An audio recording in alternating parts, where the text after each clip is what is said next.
I didn't vote for it when it passed, and I think that it should be repealed. And I do have I'll offer alternatives. But let me tell you why I think it needs to be repealed. I don't think the health care bill can be fixed in its current status. And the reason for that, there are a lot of different parts of the bill that don't work together. And the reason for that is the process. The House passed a bill that I didn't think was a good bill, but then the Senate tried to pass a bill just to get to a conference committee. So the Senate was making every deal that they could make, and it was, you could see it. The House had already really adjourned when the Senate passed their bill, but you would see, different senators going into Harry Reid's office and coming back with different deals cut. And so the Senate bill was a series of deals to get to the next step of the process. And the next step would have been to go to a conference committee where the House bill and the Senate bill is married together to create a bill. Well, in the meantime, Scott Brown got elected in Massachusetts. So now the Senate lost their votes. They couldn't they couldn't pass that same bill again. So the question is, do they go back into a bipartisan bill, which I think could have been done. I'm not saying it would have been done, could have been done. But tort reform would have had to been on the table, and they wouldn't put it on the table. Or do they, the only other option they had was for the House just to swallow the Senate bill that was just a series of deals to get to the next step. Well, that's what the House did. If you change a dot of an I or a cross of a T, it had to go back to the Senate, and the Senate couldn't pass it again. So the president signed really a series of deals, and two things in there I'll just point out that make it just almost impossible to fix. One of the deals, one of the persons said, I'll vote for the bill, but I don't want fines to be high on people who don't buy health insurance. Oh, there is a fine. So but you can be covered, and I'm for covering pre-existing conditions in a different way, but you can be covered regardless of your condition. So literally, this is literally true, you could lay on the operating table right before the anesthesiologist puts you out, make a phone call to your insurance agent, say, I'm about to have surgery, I need coverage. And then get coverage because they couldn't deny it. And then when you were wheeled out of the operating room, call and cancel it. Now, how do they get around it? In the bill, they mandate that you buy. So you can't do that. You can't game that system. So that's how they do. But in one of the deals, the fine is about $600 plus 1% of your income. So if you're 27 years old, because you're coming up to 26 in your parents, but if you're 27 years old now have to buy your health insurance, you can either pay about $1,000 a month, which is the problem, is the cost. The bill does not address cost at all.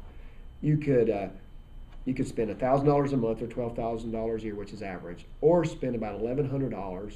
If you're 27 years old making $50,000 a year, spend about $1,100 to pay the fine and buy the health insurance when you need it. And the same incentive with businesses.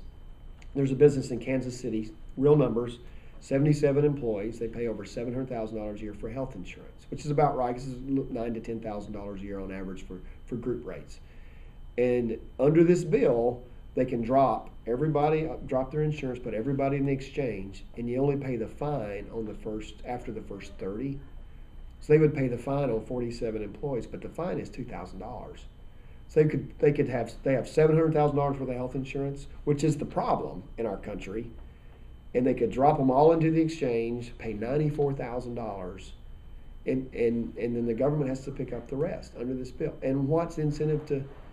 Businesses are going to be incentivized to do that because they're not going to be able to afford the rising cost that comes from the bill, because they're paying $700,000 now, but this bill not only didn't rise costs, it increased costs because of just the type of things that I described.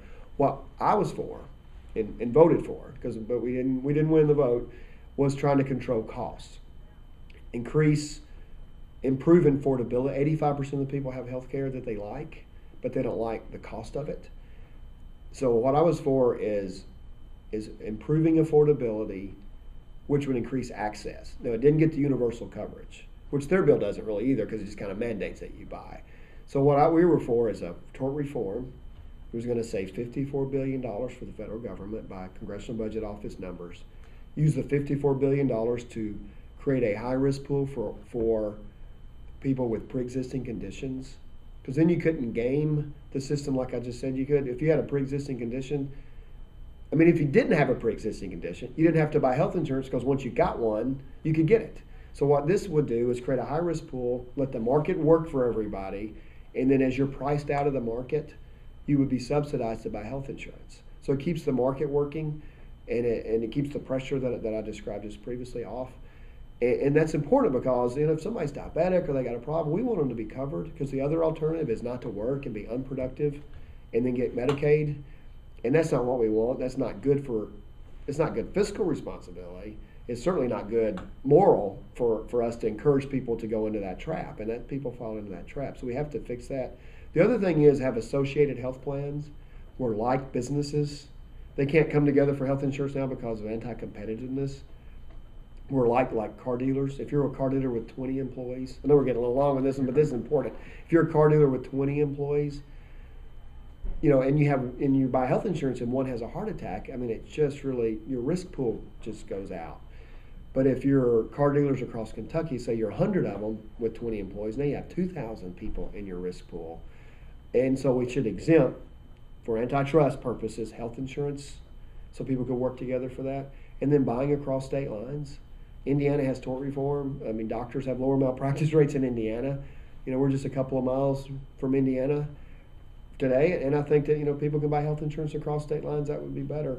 And the one thing that the bill did, it limited health savings accounts, the tax deductibility of health savings accounts, and health savings accounts bring the consumer into their health care. And this bill really limited that. It really enshrined in law third-party payer, where people aren't directly responsible for their health care.